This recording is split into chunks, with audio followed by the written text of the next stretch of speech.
नमस्कार, राज की बात में आपका स्वागत है। लेह में हिंसा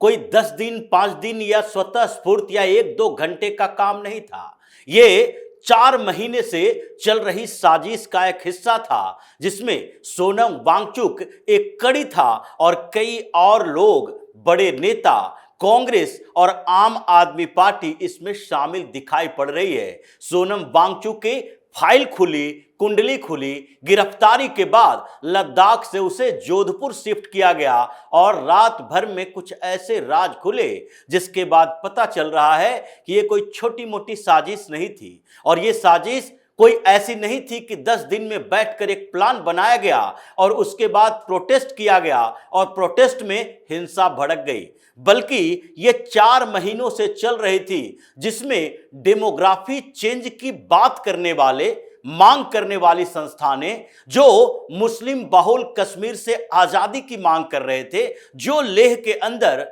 बुद्धिस्ट एसोसिएशन है जो कि बार बार ये मांग करता है कि यहां पर डेमोग्राफी चेंज करने की साजिश रची जा रही है, क्योंकि लेह बुद्धिस्टों की ज्यादा जनसंख्या वाला क्षेत्र है, यानी बौद्ध डोमिनेटेड क्षेत्र है, जबकि कारगिल का डिस्ट्रिक्ट मुस्लिम मेजोरिटी वाले डिस्ट्रिक्ट है। और वहां से यहां तक जो पलायन हो रहे हैं, लाया जा रहा है, लोगों को बसाया जा रहा है, और यहां तक कि कश्मीर से, श्रीनगर से, डोडा से, उन जगहों से मुसलमानों को लाकर लेह में शिफ्ट किया जा रहा है। वहां पर एक बड़ी कॉन्स्पिरेसी चल रही है, जिसके खिलाफ इन बुद्धिस्ट ऑर्गेनाइजेशन, बुद्धिस्ट एसोसिएशन, ये सारे लोगों ने प्रोटेस्ट किया था। अचानक से डेमोग्राफी चेंज के लिए आंदोलन करने वाले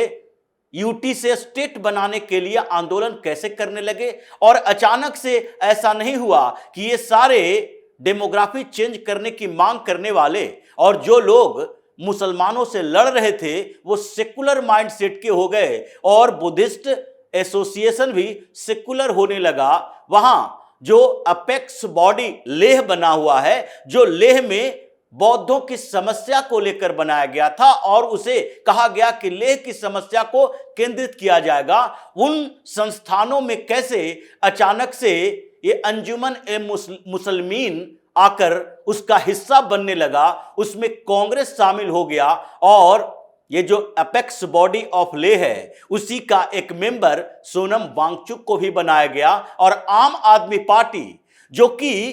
कश्मीर और लेह लद्दाख में इन जगहों पर क्यों जाकर अपनी एक्टिविटी करती है, अब तक इसका पूरा खुलासा नहीं हुआ है। लेकिन ये वही कॉन्स्पिरेटर पार्टी है जो दिल्ली के बाद नोएडा तक में चुनाव नहीं लड़ती, लेकिन पंजाब में जाकर चुनाव लड़ती है और वहां सत्ता तक भी पहुंचती है, क्योंकि वहां पर भी एक विद्रोही गुट यानी कि खालिस्तानियों का पूरा नेटवर्क है। वो गुजरात में भी जाकर चुनाव लड़ती है, क्योंकि गुजरात दंगे के बाद से प्रधानमंत्री मोदी को फंसाने के लिए, और वहां कई सोशल एक्टिविस्ट पैदा हुए तीस्ता से तलवार की तरह, उन जगहों पर यह विद्रोही गुट का इस्तेमाल करता है जो देश विरोधी गतिविधियों में शामिल होता है, जिसको फॉरेन फंडिंग मिलती है। यह तो तीस्ता से तलवार के लिए भी था। और वही आम आदमी पार्टी जम्मू कश्मीर में जाकर चुनाव लड़ती है, लेकिन दिल्ली के बाहर, उत्तर प्रदेश में नहीं, बिहार में नहीं, और न ही उन स्टेट्स में चुनाव लड़ती है जहां ऐसे गुट कम दिखाई पड़ते हैं। जम्मू कश्मीर में भी जो चुनाव लड़ा और इसका विधायक मेहराज मलिक, जिसको अभी गिरफ्तार किया गया है, एनएसए लगाया गया है उसके ऊपर, वो भी ऐसे ही कॉन्स्पिरेसी का हिस्सा था और उसने भी जम्मू कश्मीर में दंगा फैलाने की कोशिश की कि एनएसए एक उसके क्षेत्र के व्यक्ति पर लगाया गया, जिसके लिए दंगा फैलाया, आगजनी की, और इसी कारण से उसे एनएसए के तहत गिरफ्तार किया गया। संजय सिंह भी गया था सपोर्ट करने, उसे हाउस अरेस्ट कर लिया गया गेस्ट हाउस के अंदर, तो वहां से उछलता कुत्ता वापस आया। उसका भी नाम आ रहा है कि अपेक्स बॉडी ऑफ लेह। इसमें आम आदमी पार्टी कैसे शामिल हो गई? क्या लेह लद्दाख में इसके कोई ऐसे ग्राउंड पर बेहतर पहुंच है? क्या लेह लद्दाख में लोकसभा की सीट एक सीट है जहां पर आम आदमी पार्टी कोई बड़ा काम कर सकती है, जहां जम्मू कश्मीर के क्षेत्र में, ये लेह में, लद्दाख में ये 4 विधानसभा सीटें हुआ करती थी, वहां आम आदमी पार्टी इतनी मजबूत है कि वहां जाकर चुनाव लड़ेगी। लेकिन नहीं, क्योंकि सोनम वांगचुक और दूसरी तरफ अरविंद केजरीवाल, ये सब वही विदेशी प्लांटेड पॉलिटिशियन बनने की कोशिश वाले लोग हैं, और कुछ बन गया, कुछ बनते बनते जेल में चला गया। तो इन लोगों का जो नेटवर्क था, उसी नेटवर्क के जरिए ये अपेक्स बॉडी ऑफ लेह, उसमें जाकर शामिल हुआ था आम आदमी पार्टी। कांग्रेस भी उसका मेंबर, कांग्रेस को भी शामिल किया गया। और सबसे बड़ी बात है कि ये जो कि बौद्धों के लिए लड़ने वाली पार्टी है, वो करगिल के उन मुस्लिम संगठनों के साथ संपर्क में कैसे आ गया, और करगिल डेमोक्रेटिक अलायंस जिसका नेता सज्जाद करगिल है, वो भी इसमें शामिल कैसे हो गया, ये सब कुछ प्लानिंग चल रही थी। और उसमें सोनम वांगचुक जिसका नाम सामने आया और जो अभी अरेस्ट कर लिया गया है, जिसे वहां से शिफ्ट कर दिया गया जोधपुर के जेल में, वो भी अब धीरे धीरे उसकी कुंडली खुल रही है कि कैसे उसने एफसीआरए लाइसेंस लिए बिना अपने एक संस्था के लिए 1.5 करोड़ रुपया विदेशों से फंड लिया, जिसका खुलासा सीबीआई ने किया है कि देखिए ये इसको एफसीआरए लाइसेंस नहीं मिला था, लेकिन फिर भी ये 1.5 करोड़ रुपया विदेशों से जुटाया अपनी संगठन के लिए, अपने ऑर्गेनाइजेशन के लिए। HIAL यानी Himalayan institute of alternative Ladakh, ये उसका संगठन है जिसके लिए एफसीआरए लाइसेंस के लिए इसने अप्लाई भी नहीं किया है, मिला भी नहीं है, और उसमें 1.5 करोड़ रुपया इसके अकाउंट में आ गए। यही नहीं, इसने अपने 8 बैंक अकाउंट को गुप्त रखा, सीक्रेट रखा, उसको डिक्लेयर नहीं किया, जानकारी भी नहीं दी। और उन्हीं अकाउंट्स में से कुछ अकाउंट में 2021 से 24 तक ये 3 सालों में 2.5 करोड़ रुपया अपने विदेशी अकाउंट में इसने ट्रांसफर किया, और उसी बीच इसको 1 करोड़ 68 लाख रुपया विदेशों से मिला भी। ये डायरेक्ट फंडिंग की बात है, इनडायरेक्ट हवाला के जरिए इन लोगों को कितनी फंडिंग मिल रही थी, ये तो बात की बात है। लेकिन इन लोगों ने ऐसा नहीं है कि 10 दिन के अंदर ऐसा किया, इसके लिए 4-5 महीने से प्लानिंग चल रही थी, और सोनम वांगचुक को एक चेहरा बनाया गया था, क्योंकि न तो किसी के बारे में जानकारी इतनी ज्यादा है जिसके वो चेहरा बनाया जा सकता है, जो राष्ट्रीय मीडिया का हिस्सा हो सके। अगर करगिल में, अगर लेह में छोटे मोटे प्रोटेस्ट हो रहे हैं तो उसमें चेहरा को लेकर कंफ्यूजन हो सकता है, लेकिन सोनम वांगचुक ऐसा व्यक्ति जिसके ऊपर फिल्म बन चुकी है, मैक्स से अवार्ड मिल चुका है, दिल्ली की मीडिया तक उसकी पहुंच है, यहां आकर वो इंटरव्यू देता है, लेह से दिल्ली तक पैदल यात्रा करता है, मीडिया वाले उसके पीछे पीछे चल जाते हैं, और अरविंद केजरीवाल जैसे लोगों का सपोर्ट मिलता है। तो इन लोगों के सपोर्ट के कारण वो दिल्ली की मीडिया में अपनी पैठ बना लेता है, क्योंकि अरविंद केजरीवाल जब सत्ता में था तो दिल्ली की मीडिया उसके पीछे पीछे ही चला करती थी। 500 करोड़ रुपए के एड का बजट उसने रखा था दिल्ली गवर्नमेंट का, तो ये मीडिया वाले भी उसके साथ ही रहते थे। अरविंद केजरीवाल के खिलाफ खबर करना बड़ा मुश्किल था, सीधे फोन गया और फिर उसे ब्लैकलिस्ट कर दिया गया, और फिर एडिटर को सामने जाना पड़ता था कि नहीं, हमारे ये जो ब्लैक लिस्ट से बाहर निकालो, हमें भी कुछ ऐड दे दो। ये स्थितियां अरविंद केजरीवाल की सरकार के समय आम आदमी पार्टी के लिए रहा था। तो यहां उसको दिल्ली की मीडिया में स्थापित करना और एक चेहरे की तरह पेश करना, ताकि वहां जो प्रोटेस्ट हो रहा है इसकी गूंज दिल्ली तक भी पहुंचे। इसीलिए सोनम वांगचुक को आगे किया गया। और उसके पीछे कौन खड़ा था? ये जो बुद्धिस्ट एसोसिएशन है, लद्दाख का बुद्धिस्ट एसोसिएशन, जो कि वहां के मुस्लिम संगठनों के खिलाफ बात करता है, क्योंकि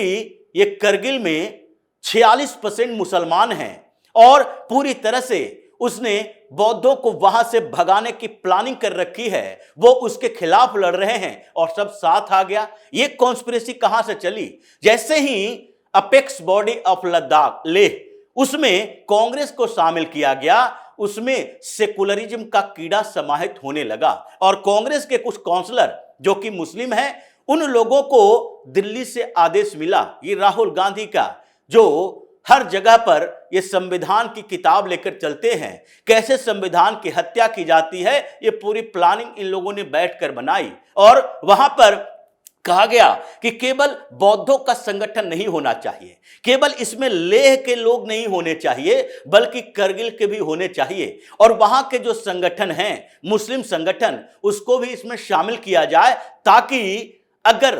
कल होके प्रोटेस्ट करना पड़े तो लेह में नहीं करगिल में भी हो, और उसमें सहयोग जम्मू कश्मीर से भी मिले, क्योंकि ये एक सेकुलर कॉन्सेप्ट वाला प्रोटेस्ट होगा। और इसके लिए पूरी कॉन्स्पिरेसी बनाई गई और श्रीनगर में बैठकर भी इसकी पूरी साजिश रची गई, जिसके बाद प्रोटेस्ट के लिए आगे बढ़ाया गया। सोनम वांगचुक को 400-500 लोग प्रोटेस्ट के लिए सामने थे, लेकिन अचानक से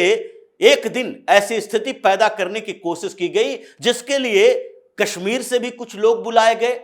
करगिल से भी बुलाए गए, लेह के लोग तो थे ही, और अचानक से 2-4-500 लोगों का यह प्रोटेस्ट 7,500 से ज्यादा लोगों का प्रोटेस्ट हो गया, और चारों तरफ से 7,500 लोगों को बुलाया गया, पैसे दिए गए, और फिर उसके बाद उसमें से कुछ लोगों को जो ट्रेनिंग दी गई थी, क्योंकि करगिल में या लेह में, इन जगहों पर, लेह लद्दाख में, ये प्रोटेस्ट के बीच पत्थरबाजी नहीं हुआ करती है। ये पत्थरबाज गैंग ये कश्मीर के ही हुआ करते हैं। हालांकि आजकल ये पत्थरबाज गैंग छिप गया है, क्योंकि अमित शाह ने जम्मू कश्मीर में इसके पूरे नेटवर्क को कंट्रोल कर लिया है। जैसे कि छापे पड़ रहे हैं, पिटाई हो रही है, अरेस्ट हो रहे हैं, विधायक भी जेल में एनएसए के तहत जा रहा है, उसके बाद इन लोगों की कमर टूट गई है। तो कश्मीर के अंदर प्रोटेस्ट और पत्थरबाजी नहीं करता, लेकिन लेह में वही पत्थरबाज गैंग को बुलाया गया और वहां पर पहले पत्थरबाजी की गई हिल काउंसिल के दफ्तर में, और फिर भारतीय जनता पार्टी के दफ्तर में आग लगाई गई। और उसके बाद जब दंगा पैदा हुआ, फैला, हंगामा हुआ, हिंसक हो गया, सीआरपीएफ ने कंट्रोल कर लिया, गोली चलाई, 4 लोगों की मौत भी हुई, कई गिरफ्तारियां भी हुई, 63 से ज्यादा गिरफ्तारी हुई, कुछ घायल भी हुए। अब ये कह रहे हैं कि बुलेट और पैलेट का उपयोग किया गया था। कई जो घायल लोग हैं उसके शरीर से बुलेट के टुकड़े मिल रहे हैं, उसके शरीर से पैलेट के टुकड़े मिल रहे हैं। ये सीआरपीएफ ने किया, कंट्रोल किया। तो उसके बाद सोनम वांगचुक को लगा कि अब तो प्रोटेस्ट खत्म करो, अगर प्रोटेस्ट खत्म नहीं करोगे तो फिर आगे कार्रवाई बड़ी हो सकती है। इसे पीएसए के तहत गिरफ्तार किया गया है, ऐसे एनएसए के तहत गिरफ्तार किया जाता और 2 साल के लिए जेल के अंदर रहता, जमानत भी नहीं मिलती। अभी तो कुछ संभावनाएं बाकी है, हालांकि आगे एनएसए भी इसके खिलाफ लगेगा, क्योंकि जो सबूत मिल रहे हैं उसके आधार पर यह पता चल रहा है ये नेशनल सिक्योरिटी के लिए भी थ्रेट था। और सारी कॉन्स्पिरेसी जो चली थी 3-4 महीनों से, उसमें सबको इकट्ठा करके कश्मीर तक कनेक्शन स्थापित किया, ताकि आगे कश्मीर से भी हमारे सपोर्ट में आवाज उठे, वहां भी प्रोटेस्ट हो। इसलिए तो वांगचुक कहता था कि वांगचुक जब तक बाहर है तब तक उतना खतरनाक नहीं है, जब जेल के अंदर होगा यानी गिरफ्तार कर लोगे तो इसका दूसरा रूप दिखाई पड़ेगा। लेकिन दूसरा रूप दिखाई पड़ने से पहले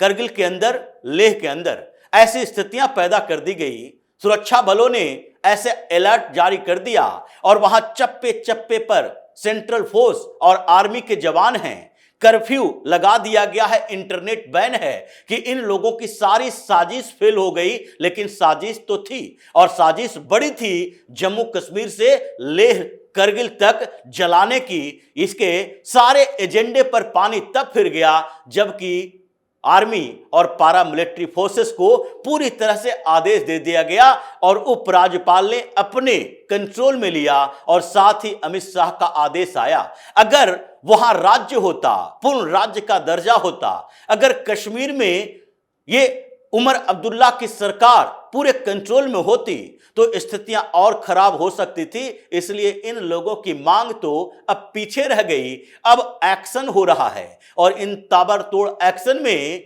39 लोग अरेस्ट किए गए हैं। अभी कई और नाम आने बाकी है, क्योंकि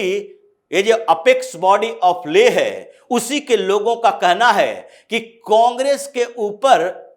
इन लोगों को शक पैदा हो रहा है। कांग्रेस के काउंसलर ने कई भड़काऊ बयान दिए थे, प्रवोक करने की कोशिश की थी, और जो भीड़, जो लोगों की संख्या बढ़ी है, उसमें कांग्रेस के काउंसलर की भूमिका है, जो अलग अलग जगहों से लोगों को लाया। और 500 के लोगों के उम्मीद हम लोगों की थी, जो प्रोटेस्ट कर रहा था वो बढ़ता बढ़ता 7,500 हो गया, और उसी ने अनकंट्रोल भीड़ ने ये घटना को अंजाम दिया। लेकिन अब परत खुल रही है, गिरफ्तारियां हो रही है, और बड़ी मछलियां भी अब धीरे धीरे जाल में फंसती नजर आ रही है। तो इसी तरह की खबरों के साथ फिर से हाजिर होंगे, तब तक के लिए बने रहिए हमारे साथ और देते रहिए हमें सहयोग, ताकि इसी तरह की खबर हम आपके लाते रहें। धन्यवाद।